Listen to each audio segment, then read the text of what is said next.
local stuff up here. So yeah, we're flying high with Colby Jones from Farrar Farms today. Man, you guys just got back from vacation? Yeah, about 2 weeks ago, we took a couple days off before the busy season starts. Nice. How do you, as a farmer, work it out in your schedule to be able to take time off? So lucky for me, I have two younger brothers and my dad that are around that are able to fill in and help out whenever I'm needing to take a couple days off, or even like today, running deliveries, gone for several hours. They're around to take care of feeding and chores and things that I normally would be doing on a daily basis. Nice. I know we've probably known each other maybe going on 3 years now, and I think so, yeah. just kind of started working together with this meat handoff situation. We just had a good friend of mine, Jess Call, stop by and picked up a whole cow and a whole hog you raised on your farm. Correct. Hand raised. You do all the work out there? We do all the work. My brothers help out. My dad, my partner Ryan, helps out on the business side of things. So yeah. What's like your average week look like around the farm between running the business and doing all the chores? Like you wake up on Monday and pretty much every day up around 5:30. Give myself an hour to get going, get some coffee, breakfast. Then it's out the door, start checking the calves, moving onto fresh grass when there is grass. During the winter, it's more feeding hay, checking waters. Checking to make sure they're not frozen, make sure they're filled up. Yeah, whenever it's really cold, it was a lot of chopping ice and filling extra water tanks because they would freeze up. Putting straw in by the pigs, the sheep. We just are finishing up with lambing season. We ended up with roughly 80 baby lambs this season.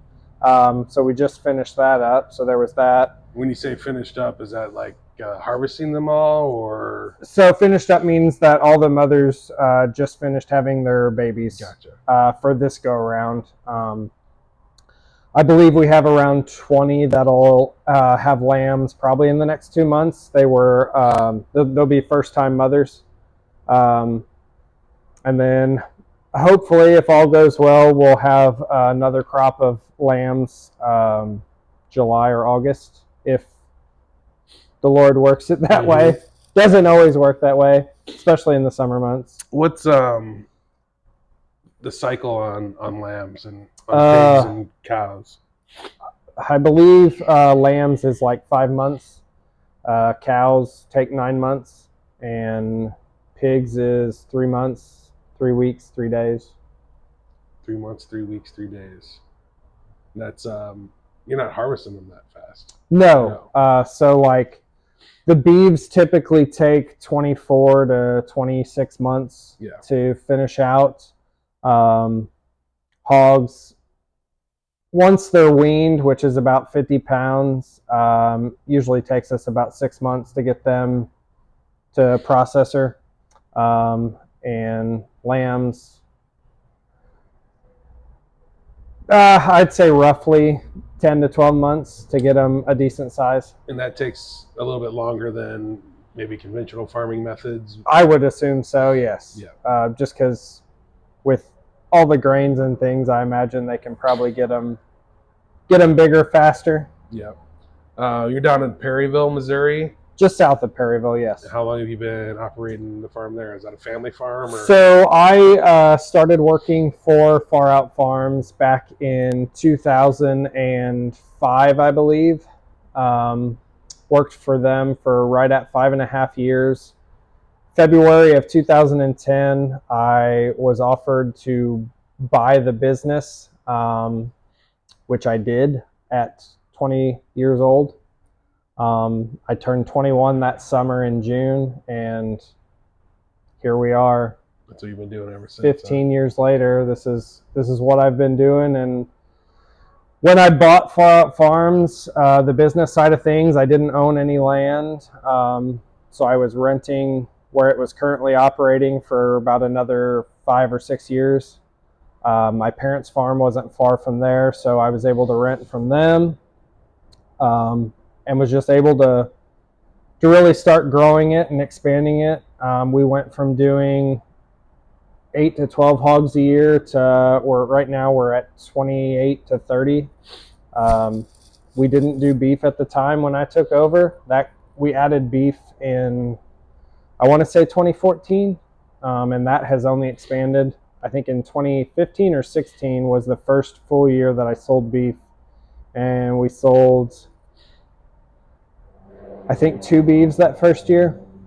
2 beeves? 2 beeves that first year, and now this year I'm projecting, with the way things are going, that we're going to sell at least 26 beeves for the year. One of the questions I had on here was, like, how does doing more of a small batch affect the quality in your eyes, from your perspective? The smaller the batch, just the better of quality, and more time I get to spend with the animal, one-on-one kind of thing, versus right now I have 26 steers and heifers. So I mean that's a huge number to have to look at every day. For and sure. I don't per se look at each one. I just kind of look at them as a whole and move them. In the next couple weeks, we'll be moving them on to hopefully some grass. We've got them right now locked off of some of the bigger fields, just to try and let them grow out before they get on them and get them nipped down. We're finishing up with the last of the hay. We've lucked out and hopefully we'll have enough hay. It was questionable last fall with the drought, kind of the last 2 years. Hay was wondering if we were going to have enough, if we would have to buy some. But I think we'll be okay again this year, which is nice. Hay's not cheap. For sure. Especially when you feed 1 to 2 bales a day. I know you said you do things a little bit differently than your brothers and your dad, right? Correct. Overall, what do you think you're doing differently on your farm that sets you apart from other folks that might be raising cattle? So last year, the biggest thing was trying to get away from any type of synthetic fertilizers. So that's whenever we connected up on that, yeah, and got started with Energy Curve. This will be my second year with that, so I'm excited to see how it turns out the second year. I'm excited to see that as well. I wouldn't say that I was disappointed in the first year, but like you said and warned me, you won't see big results till year 2, year 3. Yeah. So I am kind of excited to see where that goes for this year. Probably in the next couple weeks, we'll be getting that first application on. Yeah. I don't know if you want to talk a little more about the Energy Curve. Yeah, I mean, that wasn't necessarily my purpose of really wanting to have you on. I definitely wanted to chat more about, the cattle industry and like what you're kind of seeing in the future. I'm sure you've probably seen what's going on in Texas with everything burning down there. Do you feel like that affects what you've got going on at all, or is that kind of not really? The biggest thing that's happening right now that I'm noticing is the price of beef is sky high right now, which makes it really hard on my end. Because so my brothers have the cow-calf operation of our farm, which I'm a part of, but my business has to buy those calves from them. So when, a year ago I was able to buy 500-pound steers and heifers from our farm at roughly $1,000 a piece, whereas this year we're looking at $1,500 to $1,700 a piece. Is a huge price increase on my end, so it just makes it hard trying to adjust pricing. Trying to be fair, I never liked raising prices if I didn't have to. So I like keeping things the same. I know eventually they'll probably come back down. It's just a matter of how soon. Some people are saying this is going to be another year. I've heard some people say 2 to 3 years. I don't know. Not to say that it's a bad thing. I mean, the farmers, especially in our area, for years, it felt like you couldn't get nowhere with the way the prices were at the local sale barns, Yeah. which is a little bit different for me because we have a set price that suits our farm's needs and to cover costs and things, which has been nice for our part of the farm operation because we haven't been so dependent on others as far as how the price of the market goes. We set our price for how it suits our farm. But that definitely hurts when they're that high. But we tried to plan for that. We kind of knew that this was coming. Yeah. There had been talk for a year prior to that. So we kind of just set ourselves up to know that this was going to be coming. They're a little higher than we were thinking, but like, again, that's not a bad thing. It seems like everyone's just kind of takes the adjustment and goes with it. That's the price of what things cost now, and price is going up on everything. So really, that's the only thing you can do. I mean, there's no way to get around it. If you want real, actual beef, I mean, that's the price. That's the price you pay, I guess. What do you think about lab grown meat? Is that got any? Is that going to hurt you any? I don't believe so. I've just kind of laughed anytime I've seen that. Yeah. I guess I don't know enough about it, but to me it just seems like, why would we want to grow something in a lab when we're trying to get naturally raised meats, and the whole what's the word I'm looking for the what they're saying, the beef with the gas. Oh, the carbon. Yeah. Carbon monoxide, right? Yeah. So that just always struck me as odd that that's what you would pick to try and eliminate the number of beef herd because of the gas. I heard that cows don't pollution. Even fart. They don't fart. Is that true? They do. They do fart. They do. But I mean, so do humans. Sure. So I mean, what are we going to do? Right. So that always struck me as a kind of a funny thing to. What's something that you would tell a younger person who's thinking about getting into ranching or homesteading or having animals and selling them? It's definitely rewarding. One, just being able to kind of be your own boss, work at your own property, kind of watch things grow. But then on the other hand, it's really rewarding to get to know your customers. For me, after 15 years, a lot of them have been with me for 15 years. Every year we get new customers, and with them, I see the same thing. They kind of become family. You get on that first name basis when you see them. They show up every week at farmers markets, or like for now, we're doing winter deliveries. So you get that connection with people, and it's really rewarding. The downside is everything is so expensive to start if you don't have the startup, kind of like me. I was lucky though, because I had parents that owned a farm that I was able to start out on. In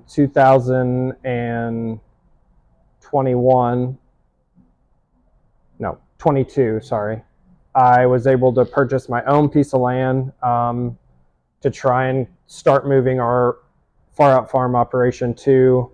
Right now I'm kind of spread out between my mom's farm, renting a place, and then renting another piece that my parents own. What was the need to get your own piece? I mean, obviously we all want our own piece, but were you just having to drive too far to get it all done? The biggest factor for wanting my own piece of property was, one, trying to do everything at my parents' farm was becoming a problem because Far Out Farms is separate from the farming operation with my brothers.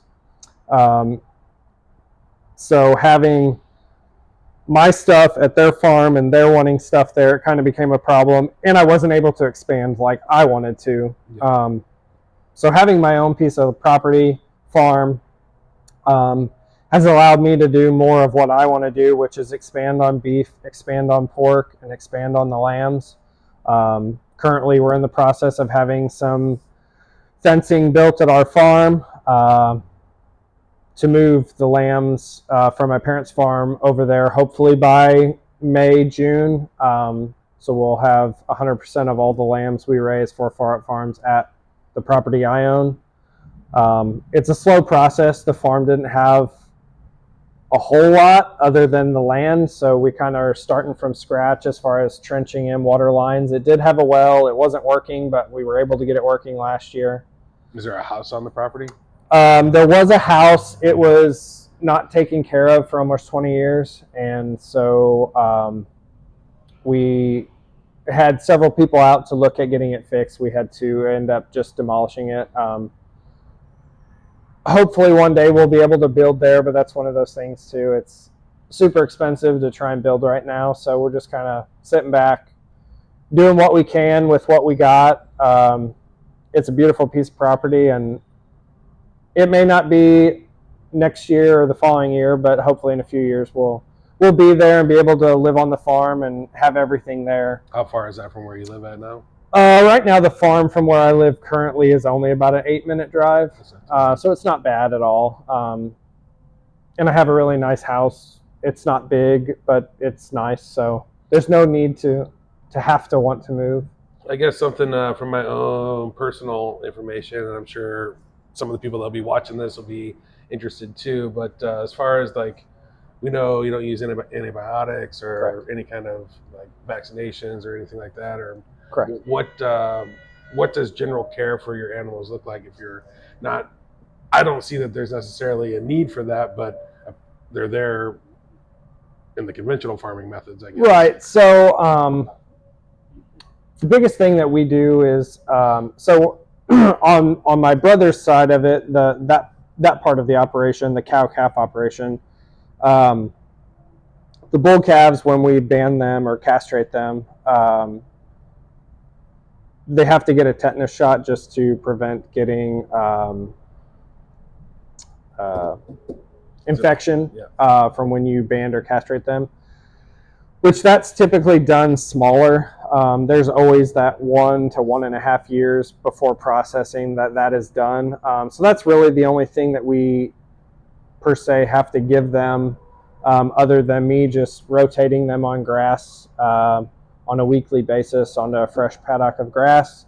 They do get a good source of mineral and salt, which they crave. They eat more certain times of the year, just depends. So they get that. Fresh water is always a huge plus to have readily available wherever we have them on the paddocks. Other than that, there's not a whole lot more I have to give them. They just kind of do their own thing, and time runs its course. And the decision to be grass-fed, grass-finished, like why do you choose to go that route? The biggest decision was it's more of a healthier choice of beef for humans, not having all the extra additives of the grain and that.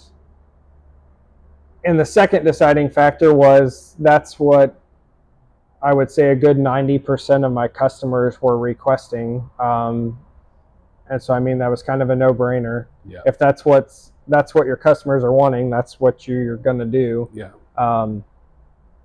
And since we've done it, we couldn't be more happier that we did do that decision back in, like I said, I believe it was 2014, 15, somewhere in there. It's just a really good quality of beef. We went from, I said, to that first year to this year. I think we're going to be at roughly 30, 31. I don't know. I mean, numbers always can change, but that's our projection of what we potentially could sell. I think last year we did about 25 beeves between all of our markets, our online customers, and starting last fall working with you and Cass. So yeah, it's nice. I know you do Tower Grove. We did the last 2 years. We just having enough employee help was an issue. So this year we're cutting back. We'll be at Kirkwood Farmers Market on Saturdays, Wildwood Farmers Market on Saturdays, and soul food market in Maplewood on Wednesday afternoons. Nice. Well, I think I pretty much got all my questions answered here. I got one more though. Okay. What's the hardest lesson you've learned in this industry? The hardest lesson that I had to learn, Yeah. excuse me, was probably when I first started. I was so young. Those first 3 or 4 years were really hard, mostly because I was so young. I was new to the business, and it was really just people taking advantage of me or trying to take advantage of me, walking on me, trying to make me feel bad. So the biggest thing that I've learned in doing this is your true customers and the people that are loyal to you won't treat you like that. So that when you get the bad worms, you just got to brush them off and just keep pushing forward. And I tell a lot of people this, especially my good customers, because they ask how things are going, and I tell them these stories of how every once in a while you get the bad worm, but you just take it, and you know that you have a good product and you have nothing to worry about, and knowing that the man upstairs takes care of everything. So when you do come into a difficult situation and you don't know what you should do, I just pray about it, and everything usually always works out. It definitely always usually works out.